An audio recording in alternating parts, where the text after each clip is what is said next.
Bonjour à tous et bonjour aux internautes et bienvenue à ce 4e cours de l'année qui va être le cours central de STRL de A à Z parce qu'il va présenter l'étape la plus fondamentale de l'histoire d'STRL, en mon sens au moins, qui est la traduction d'STRL en circuit. On va voir pourquoi. La première chose, c'est qu'elle a résolu vraiment tous les problèmes initiaux du langage dont j'ai parlé, les problèmes de causalité, les problèmes de compilation, les problèmes d'efficacité de l'exécution, etc.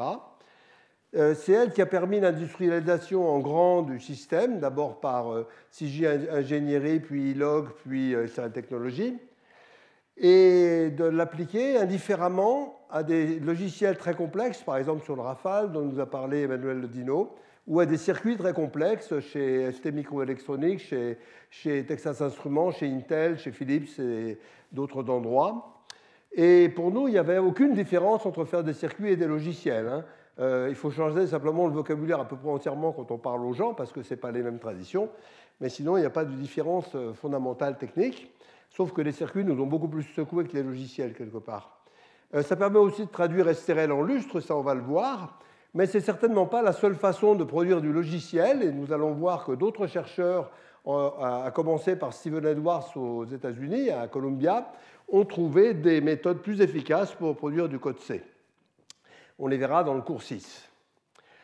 Ça a aussi servi de façon assez surprenante au début, et un peu grâce à une erreur, pas une erreur, mais un chemin historique qui n'était pas forcément le meilleur d'origine, à résoudre un problème qui nous embêtait beaucoup dans les circuits, qui s'appelle le clock gating, le vol d'horloge, si on veut, qui est très fondamental à l'heure actuelle pour l'efficacité énergétique des circuits, et vous savez que c'est le sujet central maintenant, et le multi-horloge dans les circuits.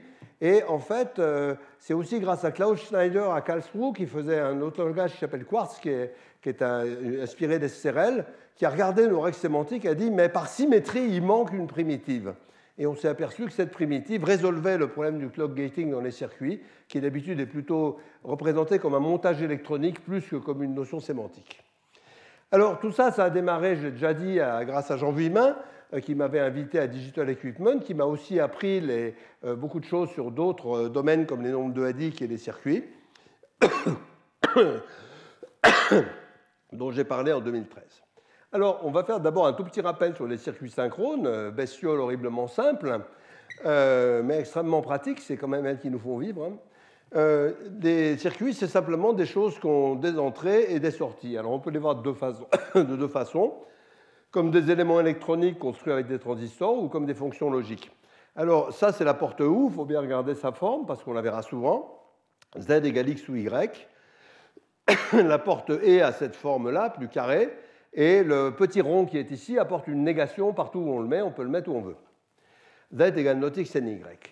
Alors, ça, c'est des circuits qu'on appelle combinatoires parce que leur calcul ne prend conceptuellement pas de temps et va très vite en pratique. Et il y a d'autres portes qu'on appelle séquentielles parce qu'elles, leur calcul se déroule à travers le temps. Le registre, qui est un décaleur, c'est-à-dire que quand vous mettez une entrée X, la prochaine fois, vous aurez une sortie Y. Et le registre à oreille, qu'on appelle aussi registre Mickey chez nous, qui est en fait un registre initialisé à 1 au lieu de 0. Le simple carré est initialisé à 1, le carré qui est là aussi, mais quand ce 0 sort, ça va faire un 1 au premier coup. Et ensuite, les XI, ils rentrent, ils sont niés une fois, puis niés deux fois à la sortie, donc ça veut dire qu'il reste à changer. Donc le registre Mickey sert de registre à oreille. Alors, voilà comment ça marche un registre. C'est déclenché par une horloge. Donc une horloge est un dispositif qui n'est pas simple. François Anceau nous en avait parlé longuement en 2014. Et dans un très beau séminaire pour montrer comment on peut faire des horloges synchrones sur de très larges surfaces. J'ai aussi pas mal parlé des horloges logicielles. On ne va pas s'occuper de l'horloge aujourd'hui, on va juste supposer qu'elle existe. On en parlera davantage la prochaine fois. Donc, essentiellement, c'est l'horloge qui va fabriquer la séquence des événements. Comme dans tous les langages synchrones, on va avec séquence. Alors, dans les langages synchrones, on peut avoir deux vues. Une vue où on regarde les flots d'événements, je le rappelle, c'était la vue lustre, ou une vue où on regarde ce qui se passe à chaque événement, et c'est beaucoup plus la vue qu'on prend dans STRL. Les deux sont échangeables, mais pas de façon, c'est des dualités, donc ce n'est pas échangeable de façon hyper simple. Alors voici un circuit combinatoire classique, qui est le full adder, qui additionne 3 bits pour en produire 2.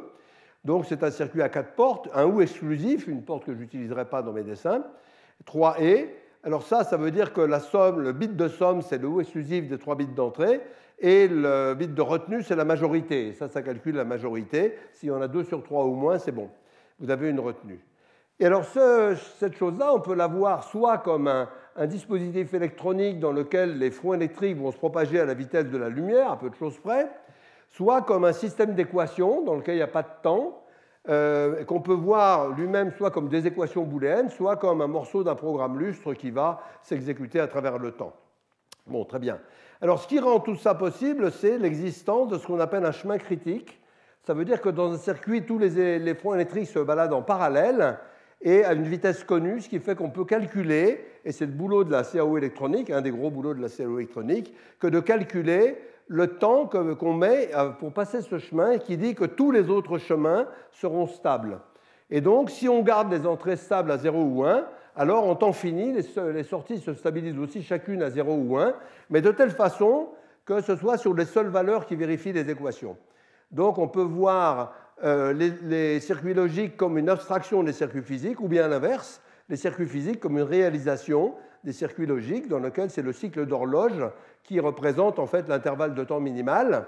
Et ce cycle d'horloge se juge en nanosecondes ou centièmes de nanosecondes. Hein. Donc on n'est pas dans le logiciel, là, on est dans le beaucoup plus rapide, ce qui va être très intéressant pour nous. Voilà, donc ça c'est bien connu. Mais souvent on demande aux circuits d'état cyclique, et je ne ferai pas cette hypothèse qui est trop forte pour nous. Les circuits peuvent très bien être cycliques, j'ai fait tout un cours là-dessus, le 26 mars 2014, et voici un circuit qui a un très joli cycle vert là. Vous voyez, la partie combinatoire est complètement cyclique, mais ce cycle est un faux cycle, ça c'est un multiplexeur, c'est un if then else, et la condition est répartie partout, et on voit bien que quand la condition est vraie, d'accord, ce fil-là est coupé, est coupé, le fil du bas est coupé quand la condition est vraie, et quand la condition est fausse, c'est le fil du haut qui est coupé, et donc ce circuit est coupé à tout instant, mais pas au même endroit.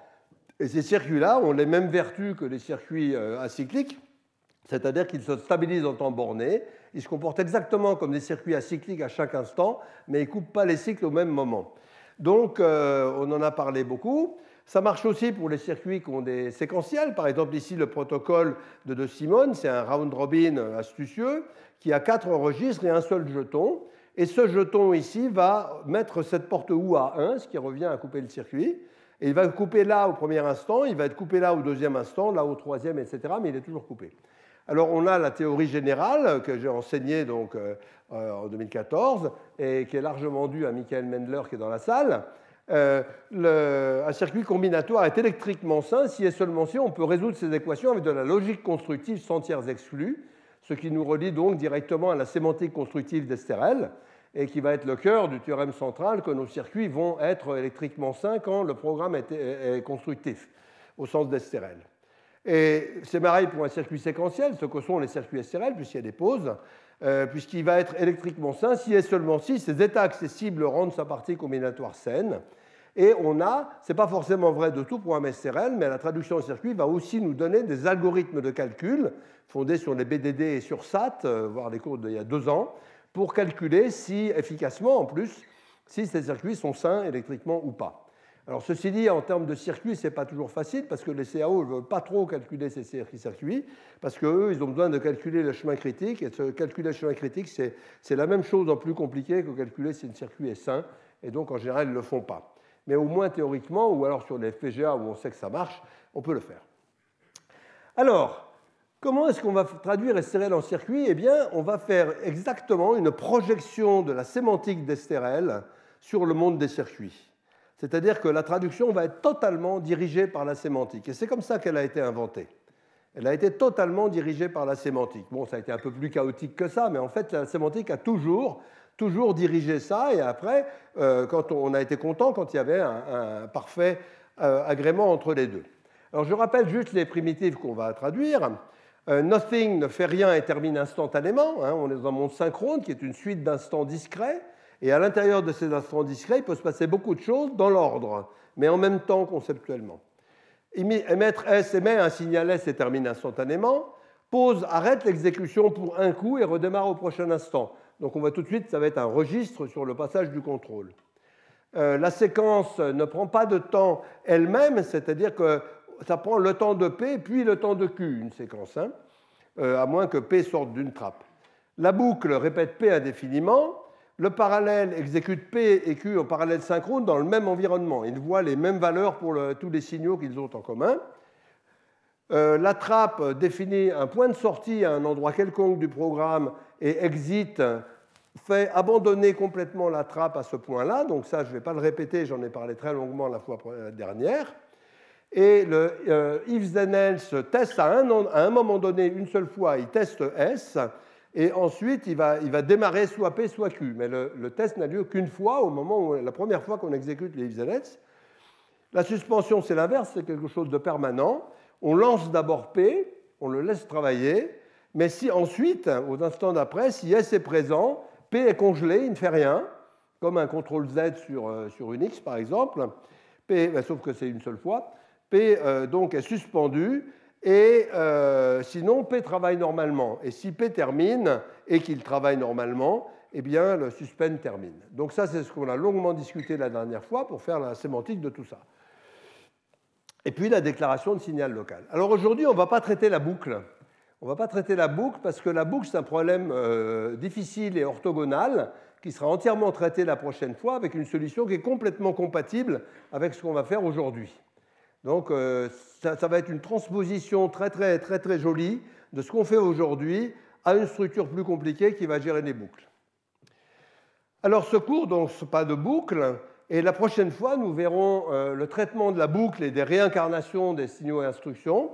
Et puis, parce que la boucle fait se réincarner, c'est-à-dire qu'une même instruction peut être exécutée plusieurs fois dans des contextes différents dans le même instant. Et si on s'y prend bêtement, ça ne marche pas. Et ensuite, on parlera de la formalisation du clock gating par la suspension faible, qui est la dernière instruction qui a été introduite dans SRL V7. Alors, la dernière fois, j'avais montré un moyen de comprendre l'exécution des termes avec un système de debugging symbolique où je coloriais en vert les termes exécutés, en rouge les signaux allumés. Je n'utilise pas le vert pour les signaux. C'est beaucoup mieux d'avoir deux couleurs différentes. Vous verrez, autrement, ces transparents sont beaucoup plus durs à lire. Et en plus, le rouge est la couleur des fils dans ma CAO habituelle. Donc, c'est des fils tout nus dans la CAO habituelle, donc ça ne tombait pas bien. Donc, ici, vous voyez, on disait la dernière fois, voilà, j'ai ce programme, emitx loop, emitS pause end. Donc ça sert qu'une fois et ça va être répété en boucle. Et on avait deux visions de ce programme. Une où on colorie, on dit emitx c'est colorié en vert, il est fait. Le pause, on rentre dans le pause, on l'allume, donc je mets PA allumé là, pour montrer que c'est l'entrée dans le pause. Et SE souligné, c'est la sortie du pause, ce qu'on voit ici. L'instant d'après, donc on sort du pause. On émet Y et on rentre dans le pause, et l'instant d'après, eh ben, on sort de ce pause parce que SE est allumé, on tourne et on rentre dans ce pause. Donc ça, on avait montré ça, puis j'avais dit que pour la sémantique, la dernière fois, ce n'était pas la méthode la plus simple. Et effectivement, ce qu'on disait, c'est au lieu de colorier et de les décolorier, comme on fait ici, ben, on les enlève. Donc le emitx, on le jetait simplement, et le pause, on le remplaçait par nothing. Donc ce qu'on faisait, c'était de détruire le terme, mais de fabriquer un nouveau terme qui allait faire le reste de l'exécution. Donc c'est de la réécriture de termes ici, et une fois que la boucle a été réécrite une fois, vous voyez que le emitx a complètement disparu, mais par contre le corps de la boucle a été dupliqué en tête, eh bien on a maintenant quelque chose qui va être stable. Alors j'avais dit qu'il y avait un petit problème dans cette description est un peu trop fine parce que souligner le PA et le SE, ça fait par exemple que ces deux états sont considérés comme différents textuellement, alors qu'en fait c'est le même, on est arrêté sur le pause. Donc aujourd'hui, je vais prendre une vision moins fine. Je reprendrai cette vision très fine la prochaine fois pour expliquer la réincarnation. Mais aujourd'hui, je vais prendre une vision moins fine qui est juste de savoir dans quel état on s'arrête et de souligner tout le pause. Donc ici, vous voyez, ça se simplifie. Ici, je m'arrête sur ce pause et ici, je m'arrête sur ce pause. Et je n'ai même pas colorié les instructions ici, c'était juste pour montrer les points d'arrêt. Alors, ces points d'arrêt ont été introduits dans les années 86 par Georges Gontier. Ça nous a évidemment énormément simplifié la vie. Les premiers compilateurs recalculaient des termes et les points d'arrêt, c'est une structure de données triviale. Il suffit de se rappeler des numéros des points d'arrêt en les numérotant comme j'ai fait ici. Donc là, il y a l'état vide, il n'y a pas de point d'arrêt. Là, il y a l'état 1 et là, il y a l'état 2. Donc on voit très bien qu'il n'y a plus qu'à se rappeler du numéro de l'état. Il n'y a pas besoin de se rappeler d'autre chose entre les instants. comme dans les automates, quoi. Alors évidemment, s'il y a du parallélisme, il y a plein de poses allumées en même temps. Donc un ensemble n'est pas réduit à un seul élément à cause du parallélisme. Tous les endroits où le programme est arrêté et d'où il va repartir le coup d'après sont allumés.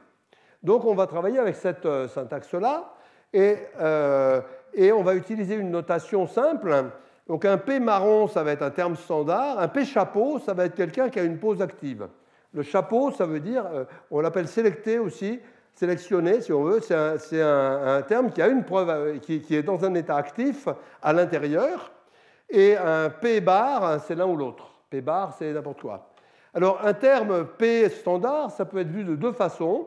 Soit ça n'a pas encore démarré, soit ça a été tué. Hein? Donc, on voit ici, le emitx au début n'était pas démarré, et le Y n'était pas démarré, puis le emitx au deuxième coup, il est exécuté, puis au troisième coup, il est mort. Donc, c'est pareil, c'est représenté de la même façon, il n'y a pas de différence. Alors, ça nous donne une syntaxe un petit peu plus compliquée, mais guère. Maintenant, pose à deux formes. Nothing, emit et exit ne changent pas, mais pose à deux formes. La forme éteinte et la forme allumée. Bon, c'est le registre à 0 ou le registre à 1, normal. La séquence pourrait avoir quatre formes. La séquence qui n'a pas démarré ou qui est morte, celle où on attend dans P, on est bloqué dans P, celle où on est bloqué dans Q, et celle où on est bloqué dans les deux. Mais ça, c'est facile de voir que ce n'est pas possible d'être bloqué dans les deux. Dans une séquence, il n'y a qu'un seul jeton, dans une séquence linéaire, il n'y a qu'un seul jeton actif. Et il est facile de voir par récurrence sur la sémantique d'SRL qu'on ne peut jamais être arrêté à la fois dans P et dans Q. Dans une séquence, le front de contrôle, il est soit dans P, soit dans Q, et quand il y a un point-virgule, il passe de l'un à l'autre. Donc ça, on n'a pas. Le parallèle, par contre, il n'y a pas de contrainte. On peut avoir n'importe quoi. On peut être un qui est mort. Ça veut dire les deux n'ont pas encore démarré, par exemple, ou sont morts. Si on démarre les deux, on peut se retrouver dans l'état où chacun des deux a un chapeau, mais il se peut que P termine, ou au bout d'un moment que P termine, on se retrouve dans P parallèle Q chapeau, ou bien dans P chapeau parallèle Q. Bon, ça fait quatre formes de parallèle.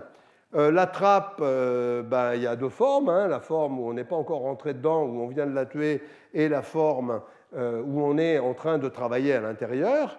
Et puis le if then else, c'est exactement comme la séquence. On peut pas, comme le test S ne sert qu'une fois au début, eh bien, ce qui se passe, c'est qu'ici, si le test n'est pas encore fait, ici, si le test est fait, il a été positif, et à partir de maintenant, on est dans P jusqu'à la fin de P, ou bien on est dans Q jusqu'à la fin de Q, et on ne peut pas être dans les deux en même temps. Donc cette forme-là n'existe pas. Et puis abort, suspend, signal, c'est exactement pareil qu'avant.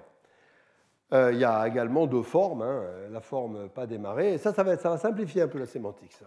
Alors, vous voyez, ça alourdit un peu la syntaxe, c'est pour ça qu'on ne le met pas comme la première primitive, mais ça va avoir des tas d'avantages.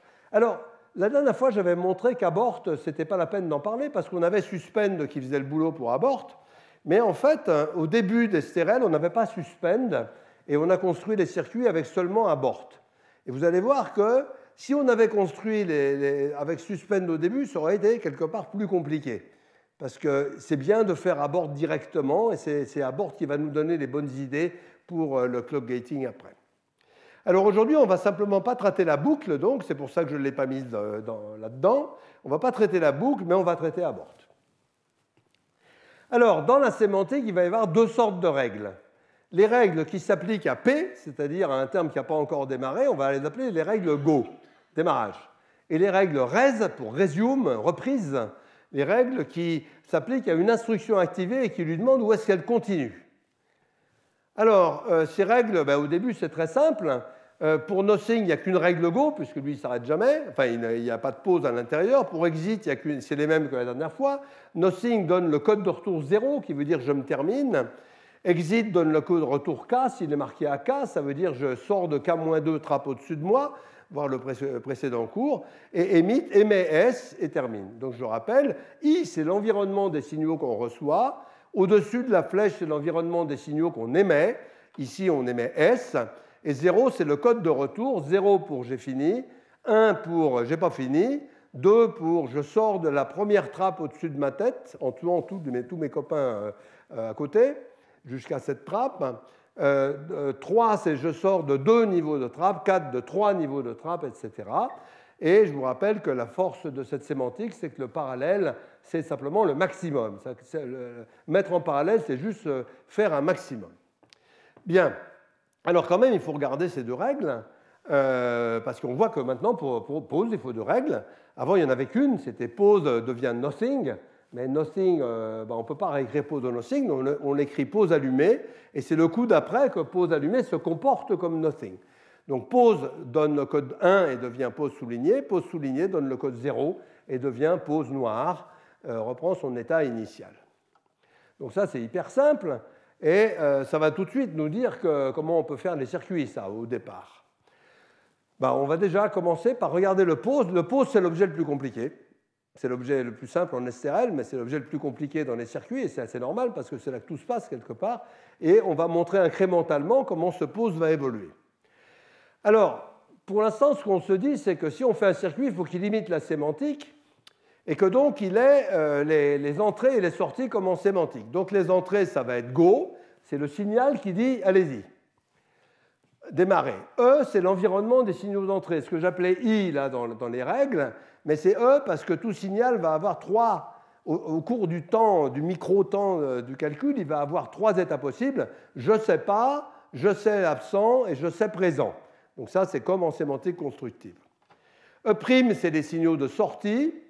K0, K1, K2, K3, ici, c'est les codes de terminaison en mode one hot. One hot, c'est un mot de hardware qui veut dire qu'il n'y en a qu'un seul allumé à la fois.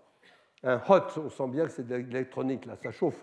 Il n'y en a qu'un seul allumé à la fois. C'est beaucoup plus pratique de coder en unaire comme ça qu'en binaire, où il faudrait faire des calculs, des soustractions, et ce serait pas malin. Donc on code en one hot, c'est très courant de faire ça en hardware. On code en one hot, et le cell qui est là, c'est celui qui dit si j'ai un chapeau ou pas. C'est-à-dire que si cell vaut 0, c'est que P n'a pas de chapeau, il est tout neuf, il n'a pas commencé. Et si cell est à 1, ça veut dire que P a un chapeau, qu'il est donc en train de s'exécuter. Ça va être critique pour beaucoup d'opérateurs. Alors, les premiers câblages sont assez triviaux. Go, c'est juste un fil entre Go et K0. C'est que dès que je reçois Go, je me termine. Un fil virtuel, il n'y a pas besoin de fil, c'est juste une soudure ou rien. Exit, c'est la même chose, mais entre Go et KI. Et emit S, c'est entre Go, K0, ça veut dire je me termine, mais en plus j'allume S. Donc allumer S, c'est mettre un 1 dans le fil. Ça, c'est très logique. Et donc ces trois circuits sont triviaux. Alors pose l'est un tout petit peu moins. Donc pose, lui, il a trois sorties. Il a une entrée Go pour l'instant. Il a trois sorties, K0, K1 et cell. Et alors pose, comment il marche ?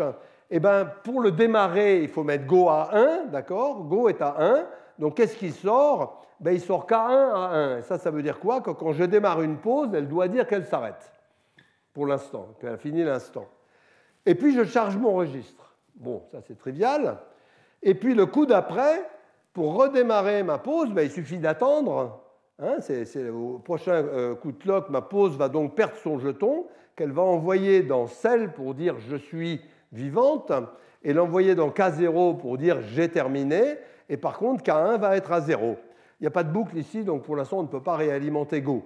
On verra quand on réalimente Go, c'est un peu plus subtil. Par exemple, si vous mettez une boucle autour d'une pause qui s'appelle halt, Go va être réalimenté, mais ça c'est pour la prochaine fois. Bon, là tout ça est très trivial, mais ce n'est pas toujours comme ça, parce qu'une pause, ça peut se retrouver dans un abort.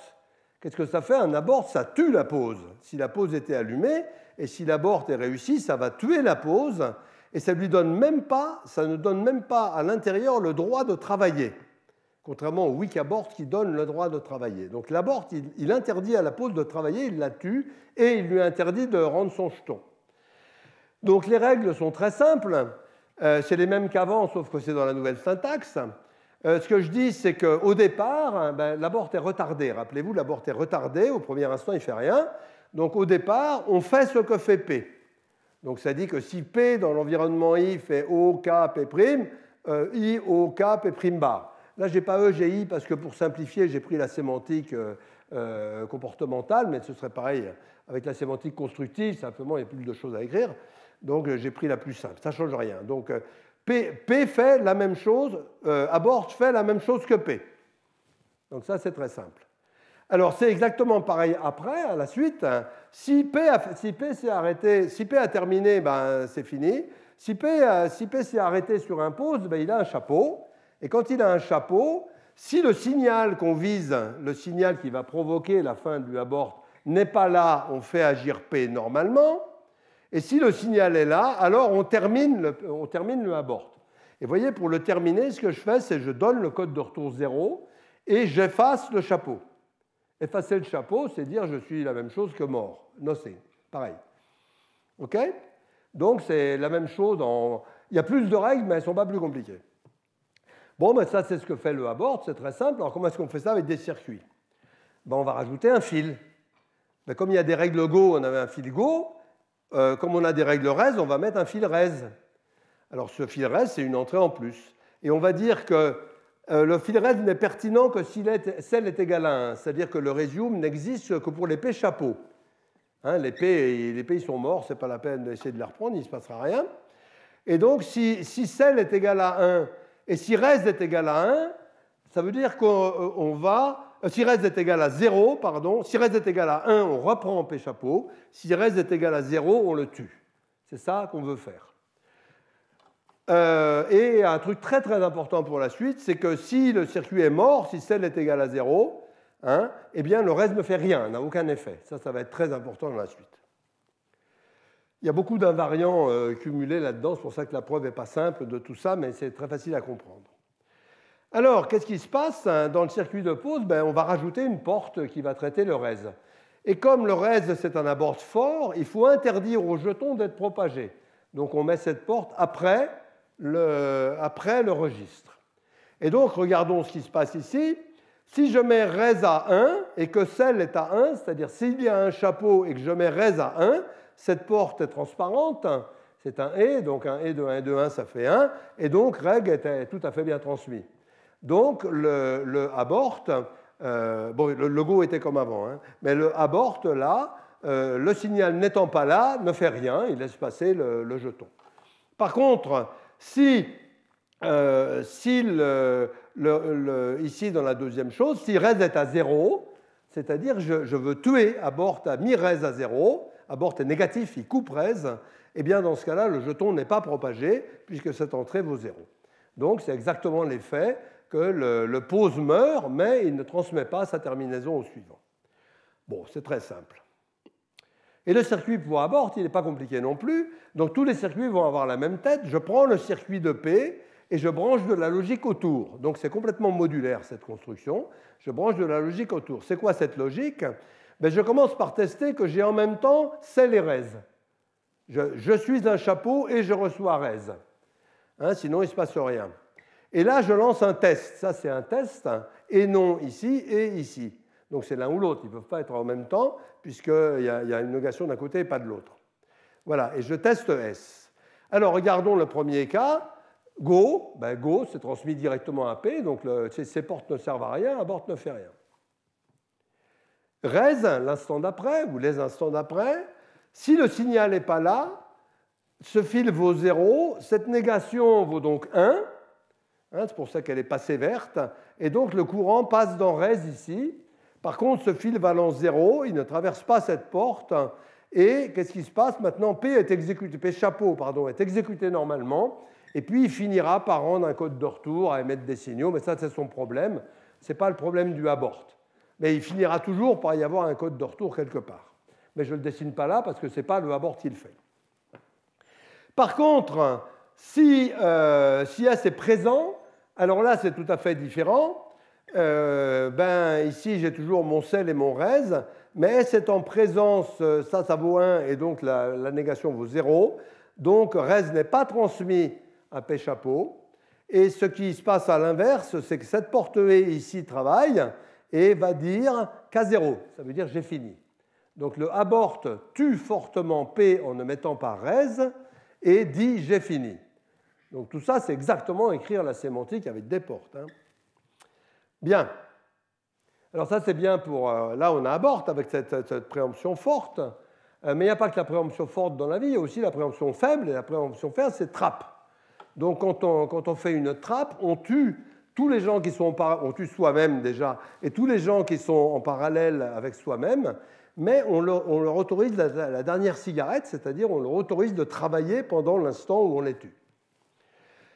Donc comment est-ce qu'on écrit ça? Là, ce n'est pas retardé, c'est tout le temps une trappe. Eh bien, ce qu'on dit, il y a une seule règle qui est valable pour go et resume, c'est la même. On dit si je prends un P dans n'importe quel état et qu'il travaille, eh bien, je vais appliquer l'opérateur flèche en bas K au résultat. Flèche en bas K, ça veut dire quoi?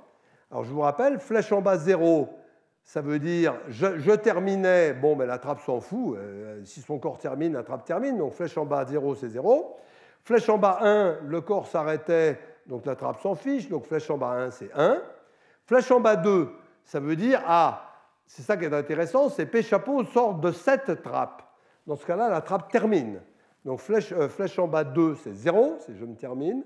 Flèche en bas 3, c'est P sort d'une trappe qui est au-dessus. Et bien donc on va propager.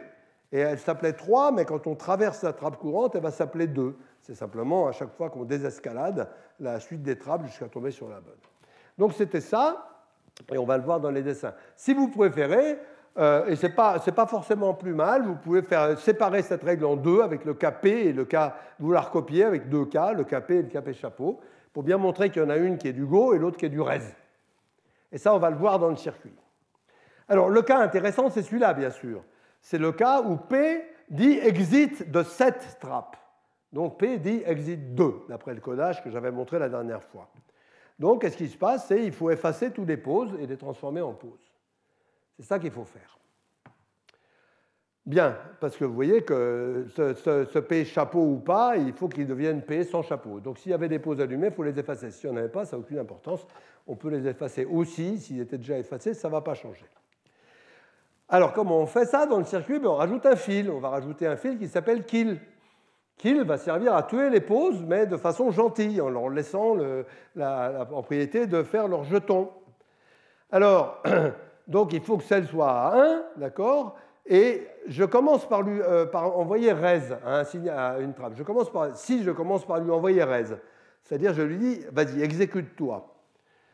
Elle va regarder, elle va lancer P, puisque P a le droit de travailler, il a le droit de sa dernière cigarette, elle va lancer P, puis on va voir ce qui se passe après. On va voir ce que fait P, et il va falloir faire agir P, et suivant que le signal est là ou pas, il faut le tuer ou pas. Alors, comment on fait? On va d'abord voir la pause, et après on verra comment on fait le circuit. La pause, il faut lui rajouter un fil. Il faut lui rajouter un fil kill, ici. Et donc ce fil kill, il va être sur l'alimentation du rug. Okay, il va être sur l'alimentation du rug, il va empêcher le registre de se charger s'il est à 1. Alors voilà par exemple un go kill, c'est-à-dire dès le démarrage, la trappe meurt. Dès le démarrage, la trappe meurt. Qu'est-ce qui se passe? Le go ici va tuer, le go va être tué. Ce fil étant à 1, cette négation est à 0, il sort 0 et le registre soit 0. Donc la trappe ne sera pas allumée, c'est exactement ce qu'on veut. Si elle avait été chargée, par exemple, si la trappe avait été chargée, ici la trappe est chargée, il y a un bug dans le transparent, le rug est bien rouge, mais ça devrait être vert, le 38, il y a un bug, il faut s'en rappeler pour me le dire, pour que je le corrige, bug de couleur. Donc si le registre était chargé ici, eh bien, oui, le registre est en train de se charger, il y a un jeton vert dedans, le registre chargé, il a le tour en vert, hein. Donc en rouge ici, bon, c'est une erreur. Le registre est chargé. Si je fais kill, si je fais res, eh bien K0 est allumé. Parce que la dernière cigarette, c'est le pause, a le droit de transmettre son contrôle. Mais il ne va pas être rechargé. OK? Donc il va retomber à 0. Donc ça fait trappe. Bon, ça commence à faire un peu lourd expliqué comme ça. Là, vous voyez, il y a beaucoup de cas. Donc ne les lisez pas. On va faire je vais vous donner une autre représentation pour notre dernière primitive.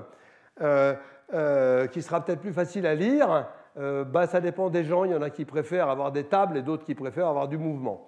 Alors, je vais alterner entre les deux. Alors, le circuit pour trappe, il est vraiment très simple, le circuit pour trappe. Je transmets go, je transmets res, puisque là, il n'y a pas de préemption forte, donc je laisse travailler P normalement, mais simplement, si P sort de cette trappe, donc émet K2, eh bien, j'envoie kill à P. Il n'y a pas de cycle parce que kill, ça va seulement sur des registres. Hein. J'envoie kill à P, et moi, je dis que j'ai fini en disant K0. D'accord? C'est exactement ça. Je transforme K2 en K0 et je tue P. C'est ça la trappe, c'est tout. Alors, ce n'est pas tout à fait tout, parce qu'une trappe n'est pas forcément alimentée par res, elle peut être alimentée par une trappe externe qui, elle, meurt. Et donc, la trappe externe va récursivement tuer tous les trucs qui sont à l'intérieur. Et donc, le signal kill venant de la trappe externe va aussi, le signal kill venant de la trappe externe va aussi alimenter le kill de P. Mais là, c'est parce que ce n'est pas cette trappe qui tue, c'est une trappe supérieure qui tue. Donc, il faut descendre récursivement dans l'arbre. Voilà, donc ça marche très bien. Donc, vous voyez, ce n'est pas très compliqué. Ces montages sont un peu tous pareils. Et ici, par exemple, je vais tuer P, mais on voit que P a travaillé et que lui a rendu K1. Ce n'est pas du tout contradictoire pour une trappe, parce que la trappe n'agit qu'à la fin de l'instant. Voilà. Donc, tout ça, c'est bien. Et ça, c'est la première chose qu'on avait faite en Inde. Et pourquoi on avait trouvé ce genre de montage alors qu'on ne connaissait rien au circuit à l'époque? C'était parce qu'on discutait avec des Indiens de la mythologie indienne. Ça, j'ai déjà dit souvent, mais je le répéterai parce que c'était très important dans l'histoire. Et qu'en fait, on s'est aperçu qu'Estérel, c'était exactement comme la trilogie indienne. Et je vous rappelle, dans la trilogie indienne, il y a 3 dieux. Voilà les 2 premiers. Brahma, sur ses signes, et Vishnu, sur Garuda, son aigle. Et Brahma, c'est Go. Brahma sert qu'une fois. C'est celui qui crée la terre. Okay, il sert qu'une fois, c'est Go. Et puis Vishnu, c'est le dieu préservateur qui va faire marcher le système, continuer à faire marcher le système. Vishnu, c'est Rez. Et puis les deux, ils sont en admiration devant What Grace, What Beauty and Power, devant qui? Devant le 3e dieu suprême qui est Shiva. Shiva, le destructeur, qui lui va être le field kill. Okay, alors, ce n'est pas tout à fait aussi simple dans la mythologie indienne et pas tout à fait aussi simple là non plus. Vous verrez qu'avec les boucs, Brahma peut agir plusieurs fois, que Shiva a aussi un rôle préservateur et tout, mais enfin, c'est quand même très très juste et c'est quand même comme ça qu'on a inventé le machin. Alors, 1995, introduction de la suspension. Alors, la suspension, c'est retardé, c'est-à-dire au premier coup, ça fait ce qui est marqué. Si elle n'est pas là, ça laisse travailler P, et si elle est là, ça congèle P. P ne fait rien, n'émet rien, ne transite pas et reste dans l'étape échappée. Donc c'est très bien. Là, je vais vous la présenter de façon inverse. Je vais vous présenter d'abord le circuit et après la pause, parce que ce sera la pause finale et que je fais un petit récapitulatif. Donc on rajoute un fil pour la suspension, un fil d'entrée qui s'appelle susp, qui n'est évidemment, comme c'est retardé, pertinent que si on nacelle. Et on va dire que si on va regarder le circuit de suspend, juste, alors pour l'instant, une petite remarque, à chaque fois, P va recevoir soit res, soit susp, mais jamais les deux. Il va soit être repris, continuer à exécuter, soit être suspendu. Et le secret du clock gating la prochaine fois, ça va être d'envoyer les deux en même temps, et ça va suffire pour faire le clock gating. Vous allez voir ça la prochaine fois. Alors voilà le circuit, il est un tout petit peu plus compliqué, mais guère. Qu'est-ce que ça dit? Vous voyez, j'ai une porte E sur cell et res, mais comme d'habitude. Ensuite, j'ai un test sur S. Et puis, j'ai la suspension qui va être gérée par ce test et qui va peut-être arriver d'au-dessus aussi, comme on avait déjà vu pour kill. Alors, regardons un peu ce qui se passe. Si j'envoie Go, comme d'habitude, Go arrive directement à P, il démarre, c'est retardé. Et ici, cette porte passe à 1, mais pas l'autre, donc il ne se passe rien d'autre. Donc P est démarré normalement et il fait ce qu'il faut avec ses sorties. Si j'envoie res sur P chapeau, donc cell et res est à 1, si j'envoie res, et si S est absent, alors cette porte E est à 0, cette porte non passe à 1 puisque son entrée est à 0, la porte E traverse et res est envoyée, donc c'est ce qu'on veut, c'est-à-dire que si le signal n'est pas là, res est exécuté normalement. Si res est là, c'est tout à fait différent. Cette porte-là, maintenant, comme il y a 1 qui arrive à cette négation, passe à 0. Donc ici, il y a 0, res n'est pas alimenté. Et en revanche, le test ici allume ce fil en sortie de cette porte E. Et ici, d'abord, on transmet susp à P chapeau pour suspendre tout. Ça, susp va finir par arriver au kill, mais comme res n'est pas là, P chapeau ne sera pas exécuté, et va envoyer K1, c'est-à-dire la suspension dit « moi, je m'arrête ». Je ne fais rien, mais en plus, je me comporte comme un pause. Je ne termine pas, je ne fais pas de trappe, etc. Je m'arrête. Donc voilà, donc ça fait la suspension. Mais aussi, le dernier cas, c'est une suspension supérieure. Ce n'est pas une trappe. Bug transparent 51. Ce n'est pas une trappe, c'est une suspension. La suspension d'une instruction suspend supérieure va être transmise à P chapeau comme ça, par sus. Ça, c'est toujours quand ça vient d'au-dessus, il faut transférer sans réfléchir. Bon, c'est très bien. Et pour P mort, c'est très important de voir que s'il reçoit sus, ça ne gêne pas, parce que changer la valeur, remettre à 0 la valeur d'un registre à 0, ben, ça le garde à 0, donc il n'y a pas de problème non plus. Donc voilà, c'est le pose qui finit par faire le gros du boulot, l'air de rien. Les autres, ils font que relayer du contrôle. Et le pose, il se prend une porte en plus, qui est la porte qu'elle a, suspend. Donc on va le re-regarder dans le blanc des yeux pour voir toutes ces combinaisons. Alors en général, évidemment, vous comprenez qu'avec la logique, s'il n'y a pas de resume, il n'y aura pas cette porte. S'il n'y a pas de si suspend est toujours à 0, il n'y aura pas cette porte, etc. Donc c'est le cas le plus dur qui est là, hein, c'est le cas maximal.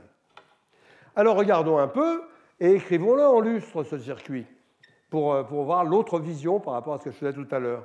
Donc K0 égale resenrug, ok, K1 égale go, c'est ça, cell égale rug, c'est ça, rug égale près de go or suspend cell and not kill, ça c'est le vrai truc. Et ça c'est la vision lustre de ce fil-là. Et le registre, c'est le près de ce fil-là, puisque le registre, c'est un décaleur et que près, c'est le décaleur en lustre. Bien. Alors, regardons ce qui se passe. Je suspends une pause active. Une pause active, c'est quoi? C'est la pause verte, là. Là, je ne me suis pas trompé. Donc, la pause active, ça veut dire qu'elle va alimenter ces fils-là. Celui qui va dans celle et celui qui revient dans ce et. Si je mets sus par 1, cette porte et va transmettre son suspend. Cette porte OU va le transmettre aussi. Comme ce fil vaut 0, la négation vaut 1. Donc la porte E va transmettre et je vais mettre mon registre à 1 et je régénère mon registre. C'est exactement ça qu'on voulait. OK? Alors tout ça, vous l'avez en source. Vous pouvez jouer les animations autant que vous voulez. Hein. Vous-même, il y a des viewers, des lecteurs de PowerPoint gratuits sur tous les systèmes, heureusement. Et voilà. Bon, alors, ça s'écrit, si je colorie le lustre, voilà ce que ça fait, cell égale rug, K0 est à 0 parce que res est à 0, et ici, cette expression, vous la calculez, vous allez trouver qu'elle vaut 1. Bien. Alors, une suspension tuée. Donc, je suspends, mais en même temps, il y a une trappe qui me tue. Ça, c'est tout à fait possible. Qu'est-ce qui se passe? Eh bien, bon, le cell, j'ai déjà propagé, le susp arrive, etc., mais arrive le kill. Eh bien, si arrive le kill, comme cette entrée vaut 1, cette porte ici vaut 0, et donc le registre n'est pas rechargé. Donc c'est exactement ce qui a marqué dans la sémantique. Et ici, l'équation, elle est coloriée pour que on voit que cette forme-là tombe à 0. Démarrage d'une pause. Revenons sur le début, hein, pour vérifier, pour remémorer tout ça. Le démarrage d'une pause, on envoie go. Parce qu'il y a beaucoup plus de portes qu'avant, hein. On envoie go, ce go atteint cette porte OU, sort par là, mais comme kill vaut 0, en supposant qu'il n'y a pas de kill là, hein, kill vaut 0, la négation vaut 1, donc ça traverse et le registre est chargé. C'est exactement ce qu'on voulait. Donc ça se passe, ça veut dire les portes ne jouent pas, les portes sont transparentes quand tout se passe bien. Voilà, donc j'ai remis la coloration du lustre. Terminaison d'une pause active. Eh ben, on envoie res, cell, d'abord on a cell, ensuite on envoie res et on termine notre pause active. Okay,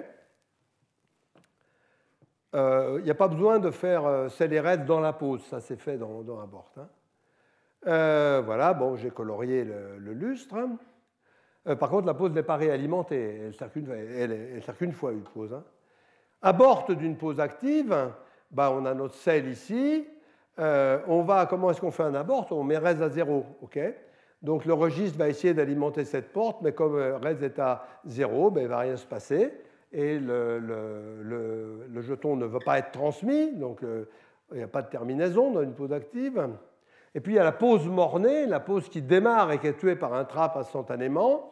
Eh bien, le go arrive ici, il arrive à cette porte, il arrive à cette porte, mais arrive le kill qui va donc inverser, qui va donner la valeur 0 à cet objet, et donc plus rien ne va se passer, etc. Donc sur ce diagramme, vous pouvez voir tout ce qui peut arriver à une pause et qui traduit tout ce qui peut arriver à une instruction STRL, en fait. OK. Donc maintenant, regardons les autres circuits. On n'était plus dans la pause, donc on a d'autres circuits. On a la séquence, le if, le parallèle et le signal. Alors, la séquence est très simple. Elle a simplement une règle en plus qu'avant. Là, vous avez la règle go de la séquence, go res, c'est-à-dire go res, c'est la règle avec tout en même temps. Elle dit si P, je fais P, et s'il termine, je lance Q immédiatement, et je rassemble tout ce qu'ils ont fait tous les deux, et je donne mon code de retour, c'est le même que celui de Q. Et comme P est terminé, le P bar Q que j'avais au départ devient un P, qui veut dire j'ai fini, et le Q, et cette position de Q dit, voilà, là où Q s'est arrêté. Donc ça, c'est très simple. Je fais P jusqu'à plus soif, il termine, je lance Q, et je termine avec P point virgule là où on est Q. C'est exactement la même règle qu'avant. Et aussi exactement la même règle qu'avant. Si P ne termine pas, que ce soit parce qu'il pose ou qu'il fait un trap, eh bien, la séquence reste dans P. Elle reste dans P pour la suite. Donc ça, c'est les mêmes règles qu'on avait dans la sémantique comportementale, exactement. Par contre, il en faut une en plus, c'est qu'avant, P disparaissait sous la forme de... Il disparaissait carrément, et après, il y avait Q tout seul. Maintenant, on n'a jamais Q tout seul. Et donc, il faut une règle qui dit, quand on a ce résultat-là, c'est-à-dire que P a fini et que Q est encore en train de vouloir travailler, eh bien, on dit que P point virgule Q chapeau va sur P point virgule Q prime bar. C'est-à-dire on fait travailler Q et la partie P devant étant morte, c'est simplement je suis obligé de garder la syntaxe constante, donc la partie P morte ne gêne en rien. Donc ça c'est P termine, ça c'est P ne termine pas, et ça c'est P a terminé et Q calcule. Okay, il n'y avait que deux règles avant, mais le fait de garder la syntaxe nous impose une troisième règle, mais ça ne change rien à l'intuition. Alors on peut, si on veut, séparer. Ce n'est pas forcément idiot, des règles Go et des règles Res séparées, là seulement pour P, là je regarde ce qui se passe pour P, et des règles Go et Res seulement pour Q. OK ? Ah, c'est faux. C'est faux, la 61 bug, je ne comprends pas, j'ai oublié de la changer. C'est pas grave. Bon, c'est pas grave parce que c'était simplement la séparation des règles. Alors regardons plutôt circuit de P point virgule Q, ça c'est intéressant. Donc comment est-ce qu'on fait une séquence? Eh bien avec un parallèle, parce que la seule chose qu'on a de gratuite, c'est le parallèle dans les circuits. Donc pour faire une séquence, on met les deux circuits en parallèle, et il y a juste un petit câblage simple, c'est le Go global va sur le Go de P, c'est-à-dire on démarre la séquence par P, et puis le K0, la terminaison de P, reboucle sur le Go de Q, c'est-à-dire que quand P a fini, on va sur Q. Ça, c'est la loi toute bête. Et toutes les sorties, c'est simplement un ou des deux, sauf une, c'est la terminaison de la séquence, c'est la terminaison de Q. Bah, c'est toujours comme ça. Hein. Une séquence termine quand le deuxième a terminé, termine, hein, il n'y a pas les trappes. Les trappes, c'est n'importe lequel des deux peut sortir une trappe. Donc termine quand on a terminé. La séquence n'a pas fini quand un des deux n'a pas fini. Et puis la séquence fait une trappe quand un des deux fait une trappe. Alors comment ça marche? Ben, c'est extrêmement très simple. Au démarrage, mettons P pause. Supposons que P pause, il pourrait terminer tout de suite. Supposons que P pause, ben, ça va se passer comme ça. Go est envoyé à P, P pause. Deuxième instant, P va reprendre. P reprend. Alors, qu'est-ce qui se passe ici? Ici, j'ai supposé que P termine. Okay, donc, il envoie mettons, dans ce cas-là, P, ça pouvait être pause, simplement, par exemple. Donc, au premier coup, il prend un chapeau. Au deuxième coup, il perd son chapeau. Mais ça peut être beaucoup plus compliqué. Donc, il termine, il envoie le contrôle à Go. Mais Res est envoyé aux deux. Attention, Res est toujours envoyé à tout le monde. Alors là, c'est très important que Res ne fasse rien sur un terme mort. Sinon, ça ne marcherait pas. Il faut s'assurer de ça. Donc dans toutes les preuves, on est obligé de toujours s'occuper des termes morts pour voir qu'ils ne font rien quand on leur demande de ne rien faire. Cell est mise à 1 par P, okay, et là, il va lancer Q. Et qu'est-ce qui se passe là? C'est que Q va mettons, s'arrêter, okay, et donc va envoyer K1. Et là, c'est fini. Et puis, il peut envoyer des signaux aussi. Donc, je disais, reste sans action sur Q, ça c'est fondamental. Et Q, maintenant, l'instant d'après, l'instant 3, c'est Q va faire quelque chose, et mettons ici, il va juste sortir de la trappe 2, pourquoi pas? C'est dans le même instant, pardon, non, c'est dans l'instant 3. Il va sortir de la trappe 2, vous voyez, donc les deux reçoivent res, mais il n'y a que Q qui a un chapeau. C'est pour ça qu'il y a cell et res tout le temps dans tous les opérateurs. Il n'y a qu'un seul chapeau. Et donc, res ne va rien faire sur P. Et sur Q, il va lui dire, vas-y, bosse normalement. Alors, Q avait allumé cell parce qu'il avait un chapeau. Et il va le dire, ben, je sors de la trappe 2. Et donc, c'est juste mettre les deux choses en parallèle et câbler simplement le go enchaînage. Et ça fonctionne. Mais pour montrer que ça fonctionne, il faut vraiment une induction sur absolument tout en même temps. Bien. Alors, même chose, un reste sans action sur P qui est mort.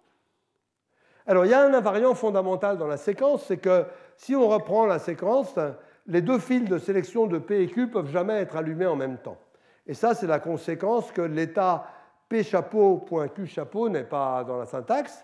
Et si je reviens là, vous voyez, il y avait au début P qui allumait le cell, et après, il y avait Q qui allumait le cell, mais aucun des deux ne va pouvoir l'allumer. Et ça, c'est une propriété qu'on pourrait ne pas remarquer, mais qui va être totalement centrale pour générer du code efficace. On verra pourquoi dans 2 cours. Alors, et non seulement faire du code efficace, mais faire des preuves efficaces. C'est absolument fondamental. Si on ne met pas ça, ça ralentit beaucoup les systèmes. Alors le test est quelque chose de très simple. Parce qu'il y a 2 phases dans un test. Il y a la phase initiale, la première fois quand on démarre le test, c'est là qu'on teste pour S. Et la deuxième phase, c'est on a choisi son camp, on est dans P, on est dans Q. Alors la première phase, si S est là, eh bien, si S est là, alors on lance P immédiatement et on continue comme lui. Et si S n'est pas là, on lance Q immédiatement et on continue comme lui. C'est tout ce que ça dit, c'est trivial. Et les 2 autres règles disent... Eh bien, continuer comme lui, ça veut dire quoi? Ça veut dire que si P fait quelque chose, si P chapeau fait quelque chose, c'est-à-dire qu'il faut qu'il n'ait pas terminé pour qu'il se passe quelque chose, si P chapeau fait quelque chose, eh bien, on fait comme lui. Le test reste en place parce que je n'ai pas le droit de changer la syntaxe, mais plus rien ne se passe hors du terme P' chapeau. Et c'est exactement le dual, si c'est dans Q que ça se passe, parce que Q a été sélectionné au premier coup par S faux, eh bien, on travaille à partir de maintenant dans Q. Très simple. Et donc, le circuit est extrêmement simple pour le coup. C'est comme pour le parallèle, on met P et Q en parallèle. Comme pour la séquence, on met P et Q en parallèle. On fait simplement l'union de tout ça. Et puis, on va faire un test à l'entrée. Donc, le go et S, ça va lancer P. Le go et S, ça va lancer Q. Et res, sus, P, kill sont transmis aux deux. Puisqu'il n'y en a qu'un qui les prendra à la fois. Ben voilà. Ici, c'est si le test est vrai.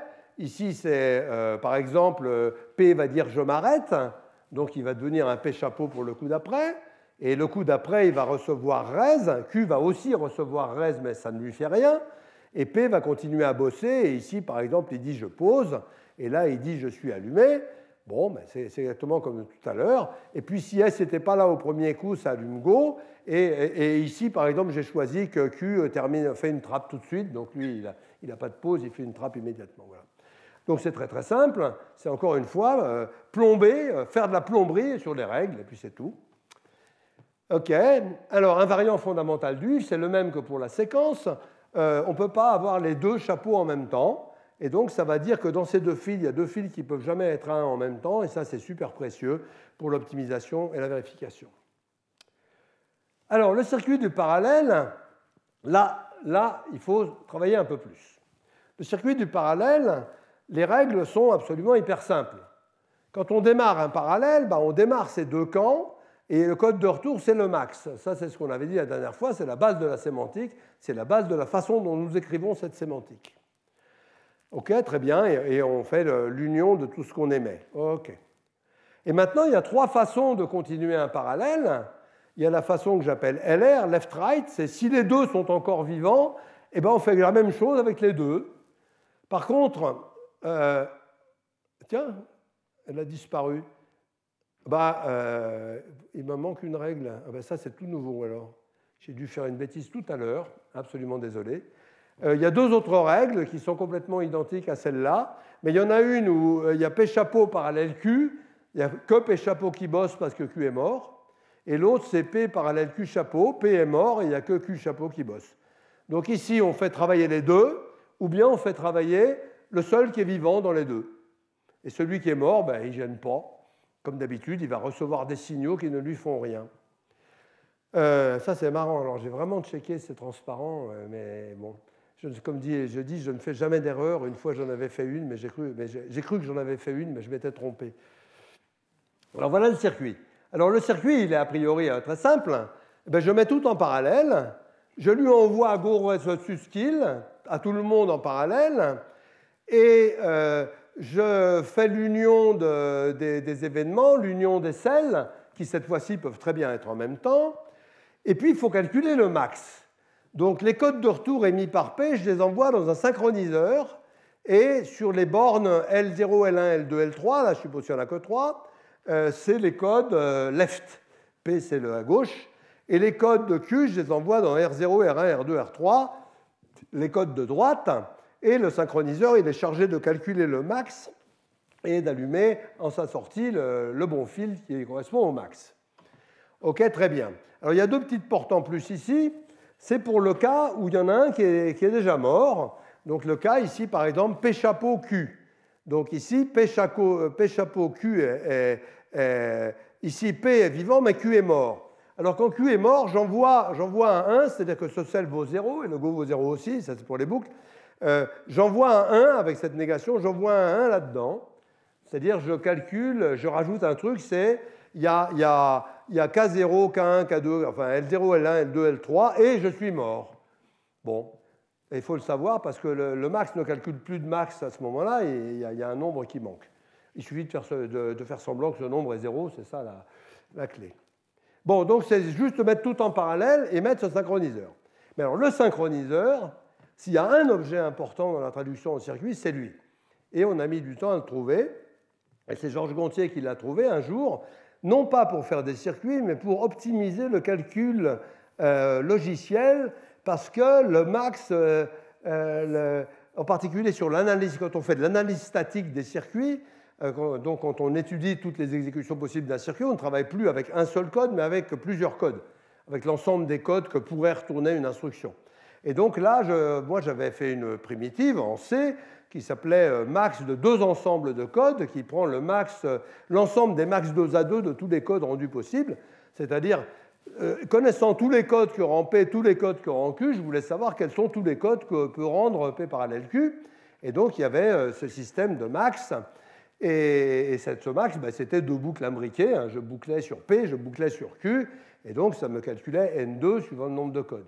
Et Georges Gontier est rentré dans mon bureau et m'a dit, mais écoute, j'ai trouvé un truc bien mieux. Toi, tu fais N2 opérations, moi, j'en fais 7, quel que soit N. Ah, je lui ai dit, qu'est-ce que c'est que cette histoire? Il me dit, oui, tu mets tes codes sous la forme d'une chaîne de bits unsigned, comme les deux ADIC du cours que j'ai donné en 2012, selon Jean Villemin.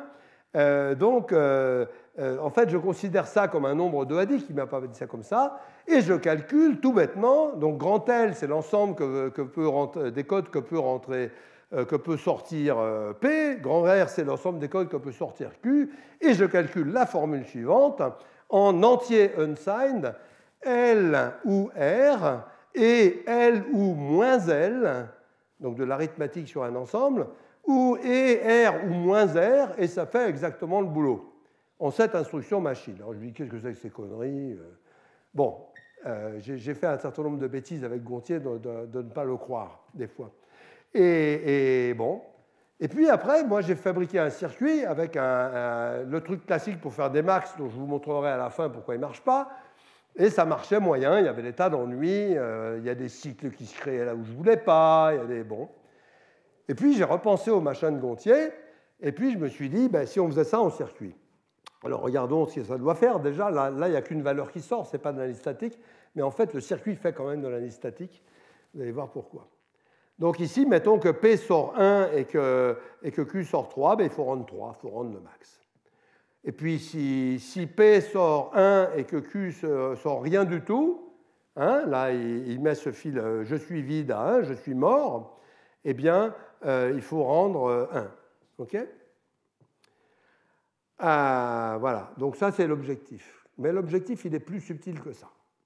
On va le voir après. Alors voilà le circuit de Gontier. Donc ça c'est exactement la traduction du truc de Hadik. Vous voyez, il y a ici L ou R. Et L ou moins L, c'est cette ligne-là, et R ou moins R, c'est cette ligne-là.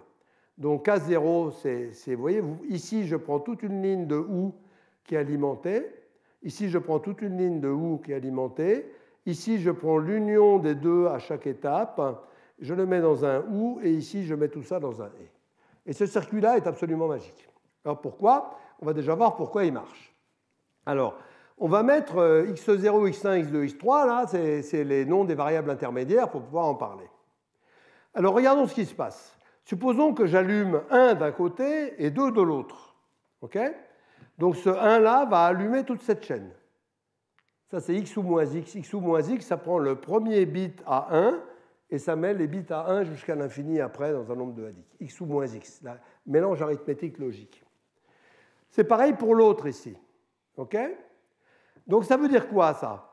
Ça veut dire que pour qu'il y ait quelque chose qui sorte, il faut avoir ces deux fils-là et ce fil-là. Okay ? Donc il faut que ça ne peut sortir que là ou là, que sur L1 ou R2. Parce que dans les autres, eh ben, ça c'est 0, ça c'est 0, etc. Donc les deux seuls, il n'y a que deux candidats possibles, c'est les deux nombres qu'on m'a donnés. Okay ?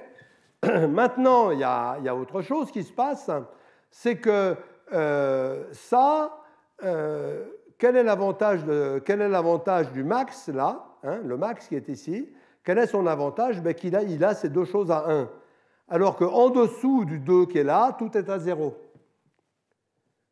Donc ça sert à repérer lequel est le plus grand, et ça sert à repérer là où il y en a effectivement un. Donc il y a ces deux opérations qui se font en parallèle. Trouver où est-ce qu'il y a quelque chose d'allumé, donc L1 et R2, et la deuxième, c'est bloquer le plus petit. Et donc ça fait exactement le boulot de calculer le max. Ça a d'énormes avantages dans tous les sens, en particulier qui est que les fils vont de la gauche vers la droite, alors que dans les méthodes classiques, les fils vont de la droite vers la gauche. Et mettre des fils qui vont de la droite dans la gauche, ça me fabrique des faux cycles dans le circuit qui m'ont embêté pendant longtemps. Alors, bon, c'est très bien, donc voilà la preuve. Hein. Un seul des... Alors, LEM, c'est exactement la même chose que 0. Hein. Voilà. Un truc mort, c'est comme s'il envoyait 0. Donc, un seul des machins est allumé à chaque instant, là.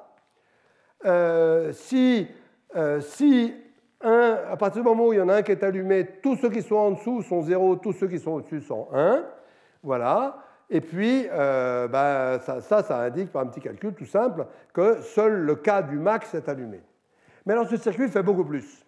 Si vous mettez plusieurs nombres, eh bien, il va effectivement calculer l'ensemble des max 2 à 2. C'est là qu'il est intéressant. Et puis, il va faire encore un truc en plus, c'est qu'il va propager des zéros. Et c'est ça qui va être très important. Dès que je sais que ces deux L0, L1 valent 0, par exemple, je sais pour une raison quelconque, mais je ne sais pas encore, je sais par analyse statique ou par Kahn et Kahn-Noth. Kahn et Kahn-Noth n'arrêtent pas de calculer ça dans la sémantique constructive. Kahn et Kahn-Noth, c'est l'inverse de Kahn. Kahn n'arrête pas de calculer qu'est-ce qu'on peut faire comme sortie. Il ne calcule pas ce que... Must calcule ce qu'on fait comme sortie, et Kahn calcule qu'est-ce qu'on peut faire comme sortie, et donc aussi qu'est-ce qu'on ne peut pas faire. Donc il se peut qu'à une étape du calcul, on ne sache rien sur ce qui va se passer à droite, mais on sait déjà à gauche qu'on ne peut pas terminer et qu'on ne peut pas s'arrêter. Donc ça veut dire qu'on sait qu'on va forcément faire une trappe. Ça suffit Cette info suffit pour dire que le programme global ne peut pas terminer et ne peut pas s'arrêter, en ne sachant même rien sur la branche droite. Et ça, c'est fondamental parce que pourquoi est-ce que les circuits que j'ai dessinés marchent? C'est parce que non seulement ils propagent des 1, comme je vous l'ai dit, je vous ai montré dans toutes les démos, toutes les animations, je vous ai montré comment ils propageaient les 1, mais ils propagent aussi les 0. Et propager les 1, c'est calculer dans la sémantique must, et propager les 0, c'est calculer dans la sémantique can. Et il faut que les deux soient totalement emmêlés, comme c'était fait dans la sémantique. Alors il y a un énorme avantage de le faire dans des circuits, c'est que dans la sémantique, on a des appels récursifs absolument tout le temps. La sémantique n'arrête pas de se rappeler, can n'arrête pas de se rappeler de lui-même, etc., si vous regardez les équations de la sémantique de la dernière fois. Alors que dans le circuit, on a des fronts électriques qui avancent à la vitesse de la lumière et qui font exactement la même chose. Ça veut dire que c'est comme Fibonacci, quand vous écrivez, on présente encore aux enfants ou aux étudiants Fibonacci comme étant Fibonacci de n est égal à Fibonacci de n-1 plus Fibonacci de n-2. Ben heureusement que Fibonacci n'était pas au courant, parce que ça, comme ça, pour calculer Fibonacci, c'est vraiment très cher. Il y a une méthode beaucoup plus simple, c'est 1, 2, 3, de faire la somme des deux derniers. Donc c'est exactement pareil. La façon dont j'ai écrit la sémantique can-must la semaine dernière est une très élégante façon de spécifier ce qu'elle doit être. La façon dont les fronts électriques la calculent est une excellente façon d'implémenter ce qu'elle doit être, mais en 1/10 de nanoseconde. C'est quand même mieux que de faire des appels récursifs dans tous les sens. Donc, ce synchroniseur est absolument clé. Je vous en montre un autre après, mais juste avant, je rappelle que ce synchroniseur, sa grande propriété, c'est qu'il calcule l'ensemble des max, mais comme il calcule l'ensemble des max, il calcule l'ensemble des gens qui ne peuvent pas être des max. D'accord? Et c'est là que les zéros apparaissent. Il calcule à la fois, quand on calcule un ensemble, on calcule aussi son complémentaire. Là, c'est le calcul du complémentaire qui nous intéresse, pas le calcul de l'ensemble. Le calcul de l'ensemble de must, c'est très simple parce qu'il n'y a que deux valeurs, mais sur le complémentaire, il y en a plein.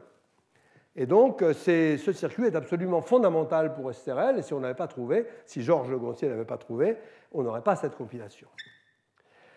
Alors, voilà la façon classique de faire un max, ça s'appelle une daisy chain, c'était très utilisé dans les vieux systèmes électroniques, ça existe toujours d'ailleurs. Vous voyez ici, je veux calculer le max. Alors, je dis le max, c'est nécessairement d'abord une des deux valeurs. Donc, je mets L0, L0, L1, R1, L2, R2, etc., une porte OU. Donc, il n'y a que deux portes OU qui vont s'allumer, c'est celle où il y a les deux valeurs. OK ? Et j'ai un fil qui repart dans l'autre sens, il faut voir que ce fil-là descend. Il va comme ça, ce fil. Ça ne se voit pas dans les systèmes de CAO qui ne marquent pas les directions, ils ont raison d'ailleurs. Et la faux va descendre. Ça veut dire ici, ce que je fais, c'est que, mettons, s'il y a 0 et 2, le 2 va inhiber le 1. Il manque un OU là. Il manque un OU, désolé. Oh là, il y a des bugs aujourd'hui. Il faut dire que ces transparents n'étaient pas particulièrement faciles à préparer, je dois dire. Mais il manque un OU. Oui, là, c'est un OU à chaque fois. Il faut faire un OU de tous ceux qui sont au-dessus. Ça, c'est marrant que je ne l'ai pas vu parce que j'ai cherché le redesign, je l'avais quelque part, je n'ai pas retrouvé. Bon, bref. Donc, ça veut dire que chaque nombre, s'il passe à 1, il annule tous les précédents. Donc, ça, c'est un moyen de faire un max. OK ? Et bien, ça ne marche pas parce que les fils sont dans le mauvais sens. Deux raisons. D'abord, les fils sont dans le mauvais sens et ça va nous filer des cycles dans des tas de contre-exemples très embêtants, qui se trouvent tout à fait dans la nature. Et puis, regardez ce qui se passe si je mets deux zéros. Si je dis que L0 est à 0 et L1 à 0, eh bien, il n'y a aucun zéro qui se propage. Alors que dans l'autre, tous les zéros se propagent. Et donc, on ne peut pas calculer can. Donc, il fait le boulot pour calculer must, mais il ne fait pas le boulot pour calculer can. Et donc, votre circuit ne représente plus STRL. Donc, c'est extrêmement sensible, cette traduction en circuit. Ça marche parfaitement. Et voilà. Alors, le circuit de signal nous manquait. Ben, le circuit de signal, il est tout bête. Je reprends la sémantique comportementale. Je dis qu'une déclaration de signal, ben, je ne prends pas la constructive. La constructive, elle va être justement calculée par l'électricité. Mais je ne vais pas la rappeler parce que c'est facile à faire, la traduction. Tout ce que je dis, c'est que S doit être en même temps présent et émis ou en même temps absent et pas émis. Ce qui est interdit, c'est S présent et pas reçu, ou S reçu et pas présent, ça c'est interdit. C'est un critère de cohérence, voilà. Et donc la bonne façon de le réaliser, c'est de mettre un cavalier. c'est-à-dire que S est réinjecté de la sortie sur l'entrée. Alors, pof, voilà ça. Alors on dit, oui, c'est très dangereux ça, parce que ça peut mettre des cycles partout. La réponse est oui, ça peut mettre des cycles partout, mais il y a un accord total entre l'électricité et la sémantique d'STRL, c'est-à-dire que ces cycles sont électriquement bons si le programme STRL est constructif. Et je soupçonne la réciproque, je n'ai pas montré, c'est-à-dire que la sémantique d'STRL est constructive si, bon, j'en suis sûr, mais je n'ai pas montré. La sémantique d'STRL est exactement la propagation dans le circuit dans les deux sens. Voilà. En fait, ça suffit d'avoir ça, programme constructif, cycle électriquement sain, ça suffit pour compiler. Mais je pense que c'est vrai dans l'autre sens aussi. Bon, mais c'est donc, tout ça, c'est pas compliqué. Hein, faire un compilateur, vous écrivez juste ce que j'ai marqué là dans les dessins, et puis vous faites retour chariot, vous avez un compilateur. Je pense qu'en Camel, ça s'écrit en 3 pages de code, hein, pas plus, et ça fait le boulot. Bon, alors il reste quand même beaucoup de choses à faire après. Alors, pour qu'il soit très efficace. Et quand je dis très efficace, je vous montrerai ça après, on a toujours battu les designers humains. Parce que les designers humains ne peuvent pas faire ce genre de calcul qu'on va faire après avec des BDD. Avec des BDD, je rappelle, co-invention de Bull dans le laboratoire de François Anceau et d'IBM il y a longtemps, et de Randy Bryant. Mais c'est vraiment Bryant et Madre Couder et des gens comme ça qui ont trouvé les BDD qui nous ont permis justement d'optimiser les circuits de telle manière à ce que les humains puissent plus lutter sur des programmes de type STRL. Alors, il faut comprendre aussi que ce circuit, j'ai montré des petits dessins, mais ce circuit il a une architecture en fait. Et cette architecture est très très importante. Alors là voilà l'architecture, et elle va être aussi importante pour la compilation en logiciel que nous verrons dans 2 cours. Alors, l'architecture, on part de la syntaxe abstraite du circuit. Donc ici, j'ai un parallèle, j'ai un point-virgule, j'ai un parallèle, un pause, un abort, un pause, suspend, trap, signal, if, pause, pause, pause, etc. J'ai donc une architecture syntaxe abstraite du programme, totalement classique. Et alors, quelle est la structure du circuit? Parce que je vous ai montré les montages un par un, mais qu'est-ce qu'ils font quand on les assemble? Ben, ils font quelque chose de très simple. D'abord, on va regarder les différents fils dont on a parlé. Le fil cell. Le fil cell, c'est celui qui dit P chapeau. Est-ce que je suis un chapeau? Ben, il y a un truc très simple dans le fil cell, c'est que si je suis un chapeau, alors mon papa aussi. Ça, c'est logique. Donc le fil cell, si vous regardez ce qu'il fait quand vous assemblez toutes les portes dont j'ai parlé, il va remonter toute la structure. En fait, il va suivre la syntaxe abstraite à l'envers. Après, il y avait cette paire de fils res-susp. Res, c'est reprend, et susp, c'est tu bouges pas, hein, qui s'envoyaient aussi à travers les boîtes de mes trucs. Ben, ils s'envoyaient à travers les boîtes de mes trucs, ça veut dire qu'ils font la même chose, mais dans l'autre sens. Donc on a une colonne vertébrale bien solide là. Puis après, le 4e fil qu'on avait, c'était notre fil kill. Notre fil kill, qu'est-ce qu'il fait? Eh bien lui, il va aller des trappes aux pauses en passant par les autres instructions. Donc c'est un trap qui va tuer les pauses qui sont en dessous. Et donc le fil kill, il est lui aussi sur l'ossature. Tac, tac, tac. Voilà. Et donc ça, c'est l'ossature logique du circuit. Maintenant, une fois que vous avez optimisé, tout ça, ça s'envole largement parce que le calcul booléen, ça vous pulvérise absolument n'importe quoi. Mais l'ossature conceptuelle du circuit, elle est là. Et par exemple, si vous voulez faire un debugger pour comprendre où c'est, ben, c'est très très bien d'animer cet arbre. Et puis les autres fils, où est-ce qu'ils sont? Ben, ils sont en travers un peu partout. Par exemple, le fil qui fait une séquence, vous voyez, ici il y a une séquence. Ce fil, il fait quoi? Eh bien, il fait K0, il remonte là. Et là, il redescend et il fait go. Et là, c'est pareil, il fait go, ce go revient là. Et ensuite, le K0 ici revient là. Et puis, si vous avez quelque part dans une instruction, là je dis pause, mais il n'y a pas que ça, hein, il y a d'autres instructions. Si vous avez un exit, et ben, hop, il remonte là, en suivant la colonne vertébrale. Donc, tous les fils vont plus ou moins suivre la colonne vertébrale, ils sont plus ou moins attachés au squelette. Mais ils font des détours. Par exemple, la séquence de spose à spose, elle va faire tchoc-tchoc. Elle va juste passer par là, conceptuellement. Évidemment, quand vous mettez le fil sur un circuit, elle ne va pas passer par là, elle va passer tout droit, ou alors, ça c'est le routage qui va mettre de toute façon exploser tout ça en garantissant l'équivalence sémantique. Mais donc, ça prouve que ces constructions que j'ai données, elles sont modulaires et elles fabriquent cette colonne vertébrale sur laquelle absolument tout s'appuie. Et ça prouve aussi que c'est complètement modulaire. C'est-à-dire que si vous injectez, si au lieu de ça, vous dites, ben là, je voudrais un module de bibliothèque, ben vous le prenez, vous faites stonk, puis c'est tout. Hein. C'est strictement tout ce qu'il y a à faire. Alors, on verra que presque, on verra comment on fait avec les boucles, et je vous montrerai une solution qui permet de faire exactement la même chose avec les boucles. Mais il faut réfléchir. Alors, encore une fois, je reviens sur cet invariant d'incompatibilité des poses. Une séquence, on ne peut pas être allumé des deux côtés, là. Donc, les deux fils sel qui sont là sont incompatibles. Même chose ici, même chose ici, même chose ici. Et ça, encore une fois, toute personne habituée au circuit dit « Oh, mais ça, c'est complètement génial.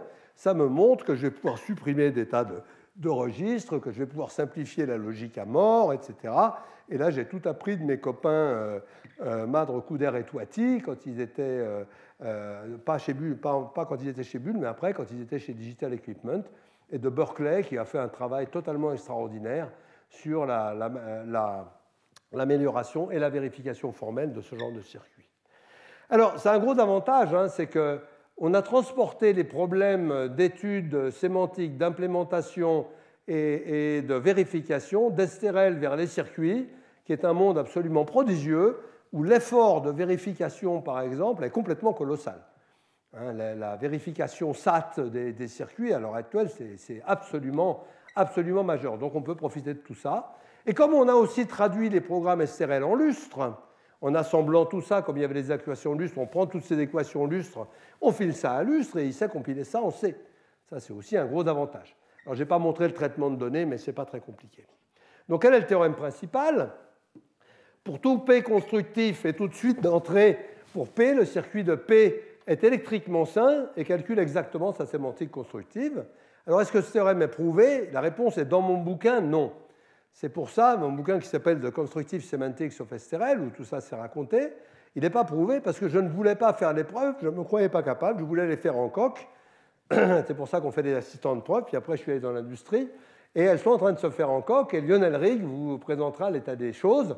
Il est tout prêt, et il a fait des choses absolument merveilleuses sur une nouvelle sémantique constructive, il vous montrera ça. Donc la preuve, c'est, bon, il faut d'abord étendre la sémantique constructive au P-chapeau, ça c'est pas compliqué. Montrer que la propagation des 1 calcule Musk, que la propagation des 0 calcule Cannot. Et vous saurez tout là-dessus le 28 mars, après que Tim Burke nous ait présenté la preuve du compilateur lustre. Alors, au prochain cours, qu'est-ce qu'on va voir? On va voir le clock gating, j'ai dit, le weak suspense, ça c'est rigolo comme tout. Et on va voir le traitement des boucles et de la réincarnation des signaux et instructions. Et on va voir que chaque instruction peut se réincarner, mais c'est comme les incarnations de Vishnu. Je vous rappelle que Vishnu a eu, selon les sources, 9 ou 10 réincarnations. Il y a des gens qui disent que Bouddha est une réincarnation de Vishnu, mais ça c'est bidon. C'est évidemment du recyclage de Bouddha, tentative. Mais vous les avez ici, le poisson qui a sauvé l'analogue de l'Arche de Noé avec tous les trucs. Vous avez la tortue dans l'océan de lait, vous avez le sanglier qui a sauvé la Terre en plongeant au fond de la mer parce qu'à la création de la Terre s'était noyée dans l'océan. Vous avez Narasimha, l'homme-lion, où on voit Vishnu en train, Narasimha, l'homme à tête de lion, en train de déchirer les entrailles du démon Hiranyakasipu. C'est tout à fait extraordinaire, ces choses-là. Et vous avez ici le nain, le Parasurama, Krishna Rama, et puis Kalki, le dernier, qui viendra détruire la Terre. Mais ça, on en parlera la prochaine fois. On verra aussi que dans STRL, ce n'est pas comme dans la mythologie indienne, le nombre de réincarnations n'est pas borné.